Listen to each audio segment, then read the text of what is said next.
Bonjour à tous, bienvenue sur cette nouvelle vidéo. Sur cette vidéo, on va faire un problème qui est trop difficile sur test d'homme qui s'appelle Boat Movement. Là, on va bien voir si un bateau il est capable voilà de se déplacer ou pas. Donc là, comme vous voyez donc sur les informations, ce problème il est voilà difficulty hard, donc c'est très difficile avec une durée maximum de 30 minutes.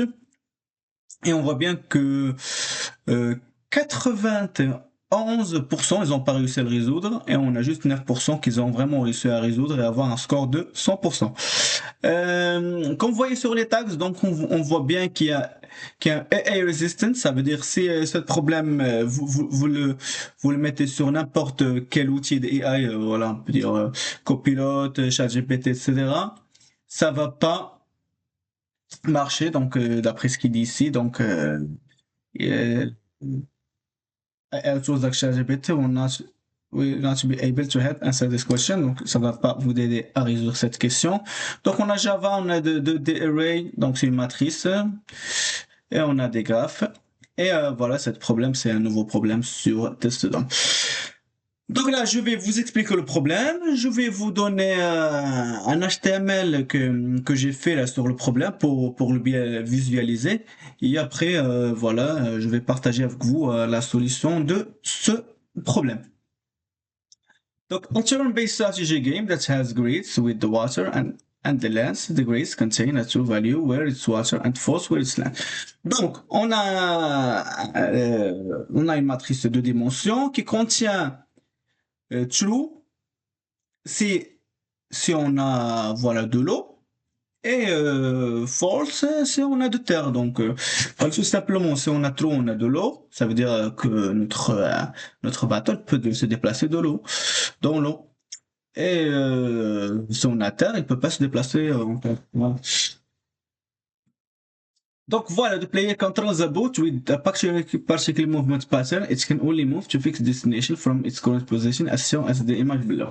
Donc on voit bien que notre bateau, donc il peut justement aller un pas en haut, un pas en bas, un pas à gauche et un pas à droite ou 2 pas à droite. Donc là il faut bien voir les choses ici. Donc là, on va implémenter une méthode qui s'appelle canTravelTo. C'est une fonction qui permet de retourner true si notre bateau peut aller d'une position initiale à une position finale, et else sinon. Ok, voilà, c'est tout simplement. Donc on a un exemple ici, on a false, true, true, false, false, true, true, true, machin. Donc on va voir juste voir les deux exemples. canTravel, game matrix 3, 2, 2, 2. Donc là, c'est quoi 3, 2, 2, 2? Donc c'est from row, from column, to row, to column. Donc on va voir ici from row, donc le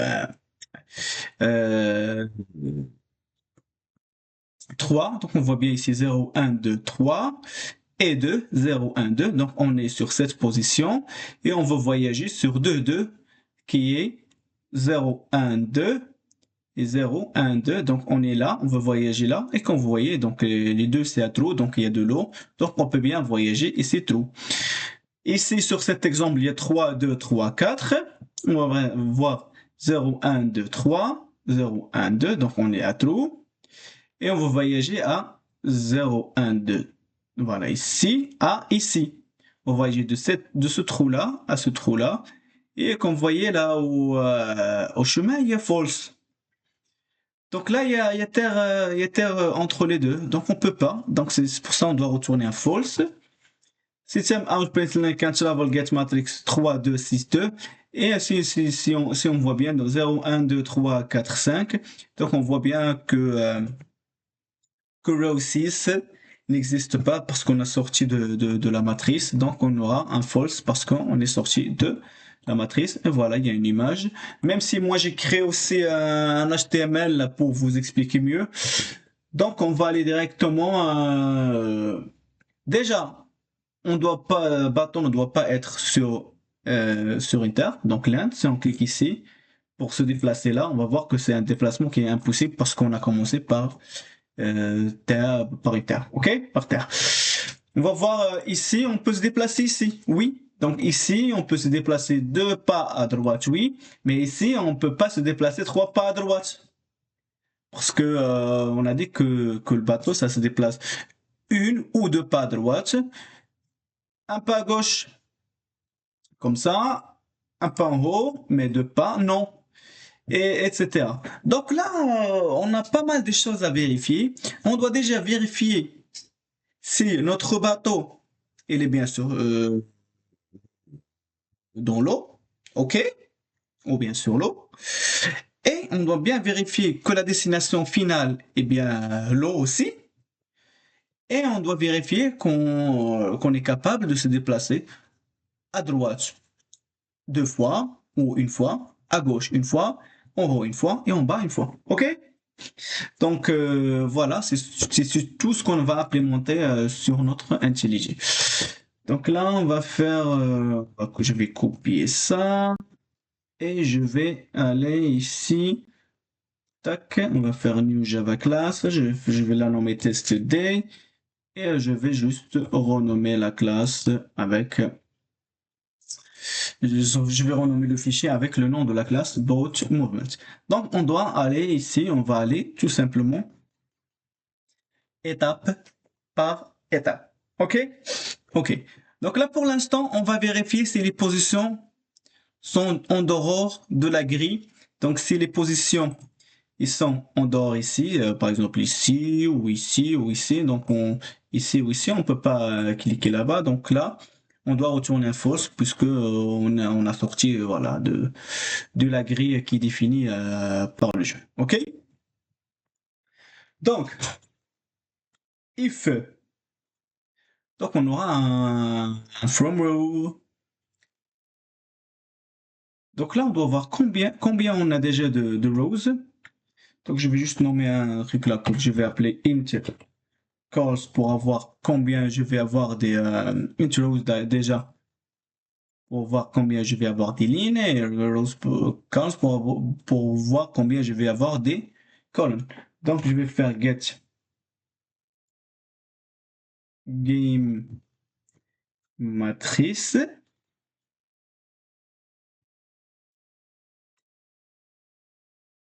point length. Donc ici ça permet d'avoir combien j'ai de lignes. Et la même chose pour les columns. Je vais juste faire calls. Ça va me donner combien j'ai des colonnes. Et from row et to row, from column et to column ne doivent pas dépasser les nombres qu'on a des lignes ou les nombres qu'on a des colonnes. Donc tout simplement, on va faire une vérification if quoi? From row, elle dépasse le nombre de rows ou, ou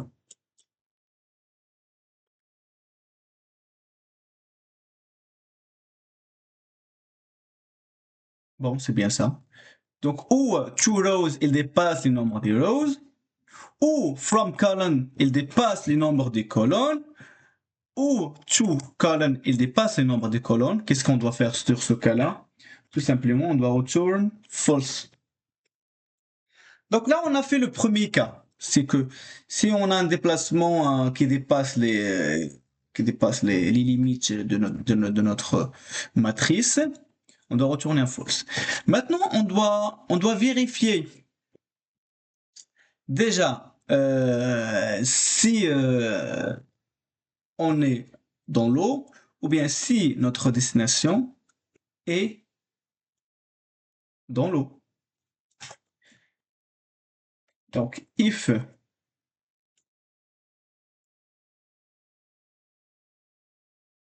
comment on peut faire ça là?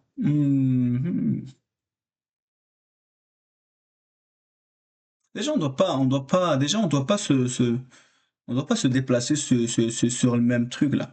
On est dans l'eau. On doit pas se déplacer même dans l'eau. Donc, if from row égale to row et ça, on va retourner aussi.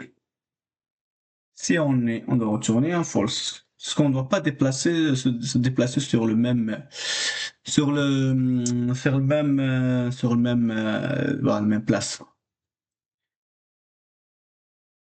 Et aussi, on peut voir si, voilà, la destination, il contient, il contient donc, il contient de terre ou pas. Bon, on peut vérifier ça aussi. Donc là, on va faire tout simplement, je vais faire une booléen, je vais la nommer une booléen, je vais la nommer horizontale. Donc, qu'est-ce qu'on a dit? On a dit qu'on peut from row égale from row. Donc là, on a dit qu'on ne peut pas aller de notre place euh, jusqu'au jusqu'à notre place. Donc, il y a pas un déplacement de, de, de row E to row E. Donc, on va rester sur la même place. Donc, il n'y a pas de déplacement, c'est pas un déplacement. Donc là, on a dit qu'on peut se déplacer. Donc, on est sur cette ligne-là, qu'on peut se déplacer une fois à gauche, OK, ou deux fois, ou une fois à droite. Donc là, on va faire un,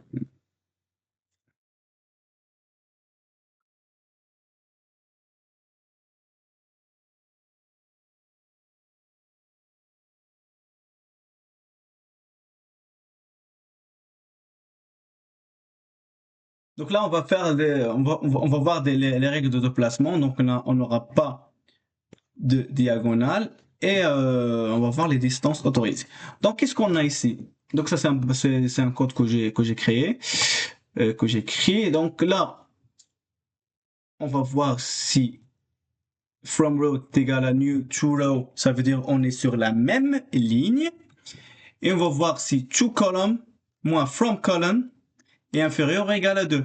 Donc si qu'est-ce que celle-là, ça veut dire? Que on peut se déplacer à droite, soit par un seul cas, un seul case, ou par une seule case, ou par deux cases. OK? Et ici, from column moins to column est inférieur ou égal à 1, ça veut dire on va passer à gauche seulement par un seul case. Et c'est la même chose ici. Donc ici, on va voir la verticale. From column est égal à to column, ça veut dire on va aller juste verticalement, puisqu'on a le même colonne de départ, c'est égal au même colonne d'arrivée. Ici, on va voir une valeur absolue pour ne pas tomber sur les valeurs négatives. On va faire to row moins from row est égal à 1. Ça veut dire qu'on peut se déplacer verticalement, soit en haut, soit en bas, donc par un seul case. Donc là, je vais vérifier là. Je vais vérifier si les déplacements respectent bien ces règles-là. Donc on est bien. Sinon, si ça ne respecte pas, if stat horizontal ou donc si le déplacement horizontal et vertical est bien respecté. Donc ici, on va retourner. Si c'est pas respecté, ici, on voit bien que c'est une négation, on va retourner un false. Maintenant, qu'est-ce qu'on doit faire? Qu'est-ce qu'il nous reste là? Il nous reste de vérifier le chemin. Donc, si le chemin, il est accessible. Donc là, on va faire une petite if. Donc si c'est horizontal, ce qu'on doit faire ici. Donc si c'est horizontal, donc on aura notre point de start et notre point de end qui va être edge start, qui va être le minimum de from column to column.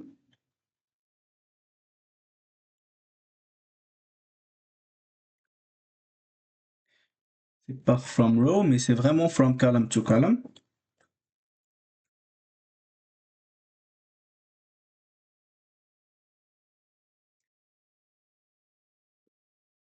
Donc ici, on va voir notre start.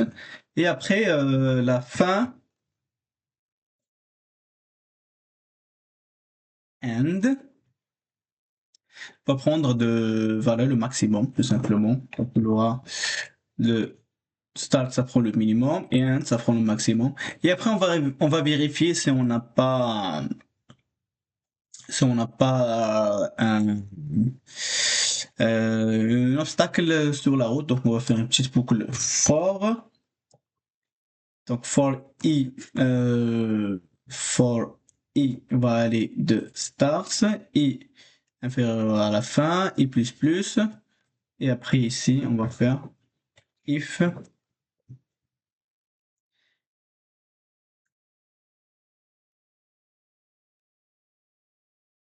again matrice de from row, elle est si ça, on va retourner false tout simplement.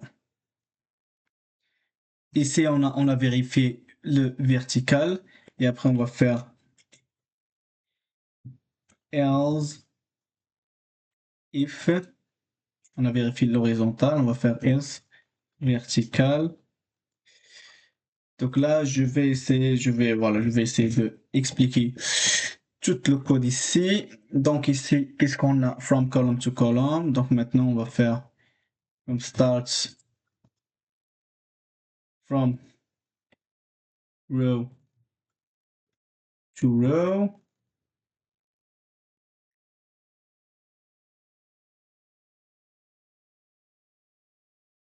Et on va aussi faire notre petite boucle qui va vérifier si on est bien arrivé à destination.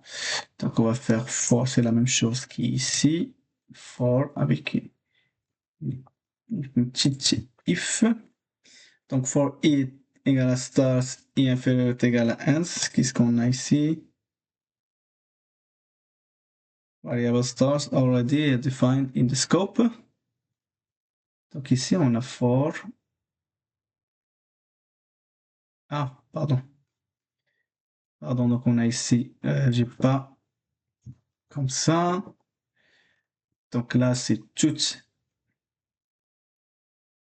la if, la première if, et après ici, la else, on voit bien que il y a un for ici, mais ça doit finir comme ça. Ok, ok, donc qu'est-ce qu'on a? On a ici from row to i, mais maintenant on doit voir i to euh,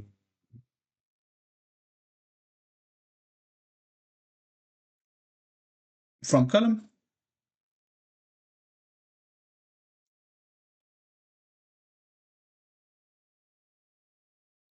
et ça doit retourner false. Sinon, si on n'a pas tout ça, on va tout simplement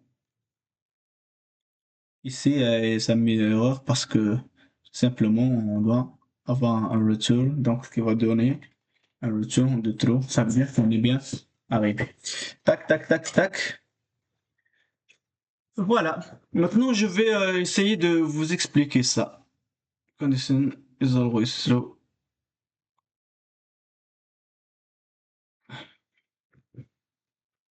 Donc là, d'abord, je vais essayer de compiler, voir si tout marche bien. Bon, j'espère. Je sais pas si ça marche bien ou pas. Ok, donc on va faire ça. Pardon, c'est pas là, c'est vraiment tout ici, tout. Je vais faire un petit run pour voir que tout marche bien. Qu'est-ce qu'on a?